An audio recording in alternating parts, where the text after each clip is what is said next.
आज आमच्या घरात होता जामुनचा बेत आणि सासूबाई आल्यानंतरच आमच्या घरात जामुनचा बेत असतो, कारण की मी एकटीने कधी जामुन केलेच नाही.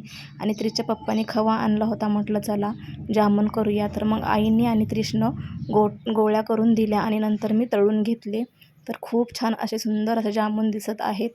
जामुन पाहूनच माझ्या तर तोंडाला पाणी सुटलं आहे. तुमचंसुद्धा नक्कीच सुटलं असेल. आणि इथं माझा पाकसुद्धा तयार करून झाला होता. आमच्या घरात ना जामुन करता करता असं खायला सुरू असतं आणि खरं खूप आवडतात त्रिशला जामुन. त्याच्यामुळे लगेच त्याला करेपर्यंत सुद्धा दम नसतो, लगेच तो खायला सुरुवात. आणि छान झाले होते जामुन.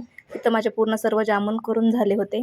इथे माझं पार्सल रिसीव झालं होतं आणि कधी मी ओपन करून पाहते असं मला झालं होतं. तुम्हाला सुद्धा असं होतं का? नक्की कमेंट्समध्ये सांगा. ह्याची क्वालिटी खूप छान होती. ऑफर ऑर्डर केलं होतं मी. मग इथे आम्ही 5 वाजता आई, मी आणि त्रिश थोडासा फेरफटका मारून आलो, म्हणजे सकाळचा थकवा पूर्ण निघून जातो. आणि एक आम्हाला वाटेमध्ये मंदिर दिसलं, तर त्या मंदिरात आम्ही दर्शन घेतलं. चला आता व्लॉग इथंच एंड करते. बाय.